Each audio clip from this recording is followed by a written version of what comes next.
तो आज के इस respiration and exchange of gases के नए वीडियो में आप सभी दोस्तों का फिर से एक बार तहे दिल से स्वागत है। जैसा कि अभी तक के वीडियोज़ में हमने लंग्स तक पढ़ा है ह्यूमन रेस्पिरेटरी सिस्टम अंतर्गत, और जो कुछ भी हमने पढ़ा है बस उसी से संबंधित जो PYQs हैं, NEET PYQs, NEET previous year questions जो हैं वो हम आज आपके लिए लेकर आए हैं। तो चलिए बिना किसी देरी के शुरू करते हैं आज के इस वीडियो को। तो 1996 साल 1996 में सवाल पूछा जाता है, लंग्स आर इनक्लोज्ड इन। अब जिसने वीडियो को देखा होगा, प्रीवियस वीडियो में मैंने बताया था कि जो लंग्स होते हैं, ये लंग्स ये फर्दर दो मेम्ब्रेन से कवर्ड होते हैं, और इन्हीं मेम्ब्रेन्स को ही क्या कहा जाता है, प्लूरल मेम्ब्रेन कहा जाता है। इन मेम्ब्रेन्स में आने वाले सूजन को प्लूराइटिस कहा जाता है, फिर प्लूरिजी कहा जाता है। इस जो आउटर मेम्ब्रेन है, इसे आउटर मेम्ब्रेन को कहा जाता है पेराइटल प्लूरा, और जो इनर मेम्ब्रेन है इसे कहा जाता है, क्या कहा जाता है, विसरल प्लूरा। इन सब चीज़ों को हमने जो है प्रीवियस वीडियो में जाना था। तो आपका जो ऑप्शन हो जाएगा, करेक्ट ऑप्शन हो जाएगा प्लूरल मेम्ब्रेन। ऐसे ही साल 1990 में पूछा जाता है, skin is an accessory organ of respiration in. Skin जो है रेस्पिरेटरी ऑर्गन के तौर पर किस एनिमल में इस्तेमाल किया जाता रहा है। तो इसका जो करेक्ट ऑप्शन होगा वो हो जाएगा फ्रॉग। जैसे कि अगर आपको प्रीवियस वीडियो याद हो तो मैंने बहुत अच्छे से एक जो है क्या कहते हैं, बॉक्स टाइप का बनाकर उसमें एक तरफ number of animals, examples of animals, और दूसरी तरफ रेस्पिरेटरी ऑर्गन्स कहकर लिखा हुआ था, जिसमें जो फ्रॉग होता है, फ्रॉग का स्किन बताया था। ऐसे ही और जो एम्फीबियंस होते हैं, एम्फीबियंस से ऊपर के जितने एनिमल्स होते हैं यानी कि मैमल्स तक, उनमें लंग्स पाया जाता है मुख्य तौर पर।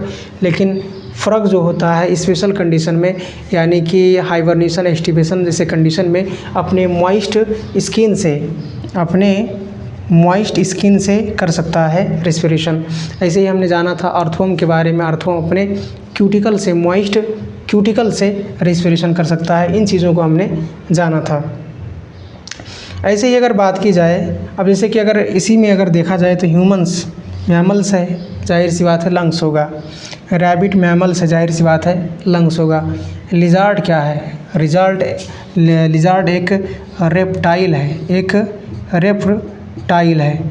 और हमने जाना था कि जो जितने भी एनिमल्स हैं, मुख्यतया फिशेज को छोड़कर जितने भी हायर एनिमल्स हैं, उन सब में क्या पाया जाता है, उन सब में लंग्स ही पाया जाता है। तो बाकी इन तीनों में लंग्स से रेस्पिरेशन होगा। इसमें भी लंग्स से रेस्पिरेशन होगा, लेकिन ये एक स्पेशल कंडीशन होता है जिसमें ये स्किन से भी, मॉइस्ट स्किन से भी रेस्पिरेशन करता है। ऐसे ही आगे बढ़ते हुए अगर हम देखें तो साल 1994 में सवाल पूछा जाता है sorry, in man and mammals air passes from outside into the lungs through. यानी कि मैमल्स में या फिर मैन में आउटसाइड से, एटमॉस्फेयर से जब कभी भी लंग्स की तरफ एयर बढ़ता है तो क्या कैसे पाथ को फॉलो करता है। तो हमने प्रीवियस वीडियो में बहुत अच्छे से समझा था कि जो एक्सटर्नल नॉस्ट्रिल होता है, एक्सटर्नल नॉस्ट्रिल से वेस्टिबुले से आपका यानी कि जो स्किन प्लस हेयर वाला रीजन होता है नाक के अंदर, एक्सटर्नल नॉस्ट्रिल के अंदर, उस रीजन से अंदर नज़ल कैविटी को होते हुए जो है फेरिंग्स, इंटरनल नॉस्ट्रिल को पास करते हुए, उब्यूला को पास करते हुए फेरिंग्स से आपका जो है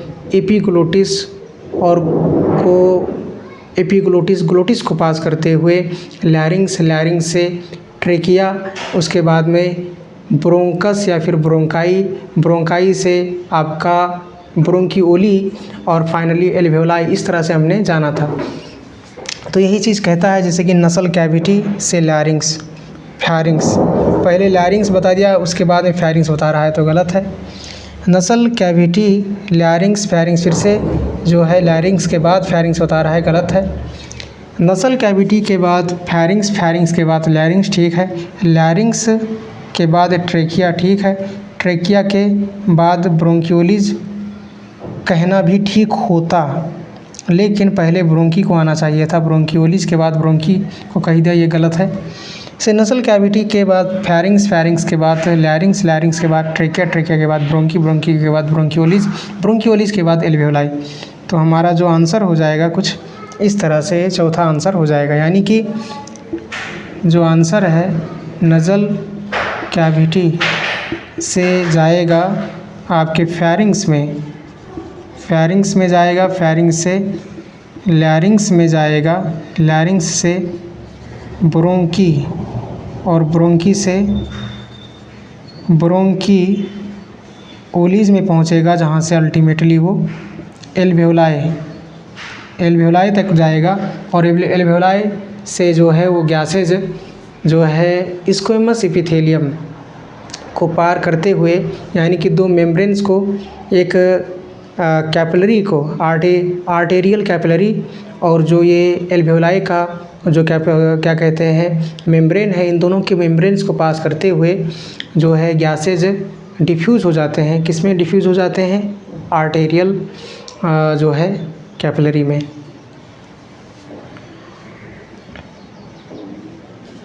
तो ऐसे ही the exchange of gases in the alveoli of the lungs takes place by.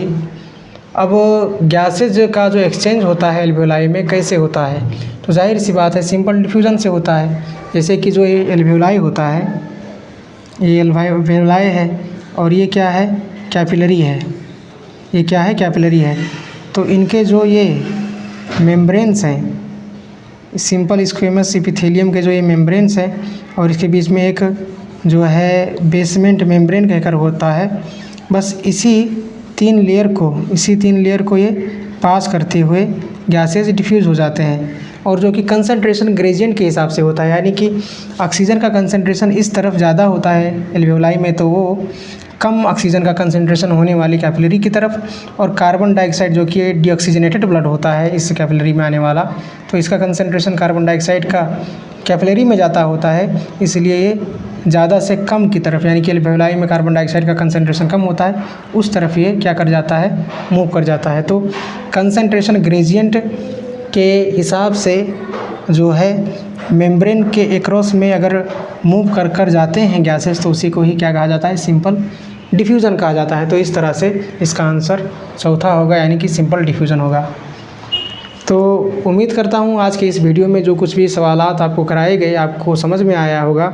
आपको जो प्रीवियस वीडियोज़ आपने देखा है इस चैनल से, आप रिलेट कर पाए होंगे क्वेश्चंस को उन जो है टॉपिक से, उन वीडियोज़ से।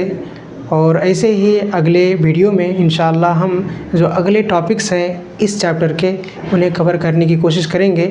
आप इस चैनल में बने रहिए ऐसे ही, और अगर कोई डाउट है तो ज़रूर पूछें, कोई जो है सजेशन है, राय है तो ज़रूर दें। आज के लिए इतना ही। Thank you.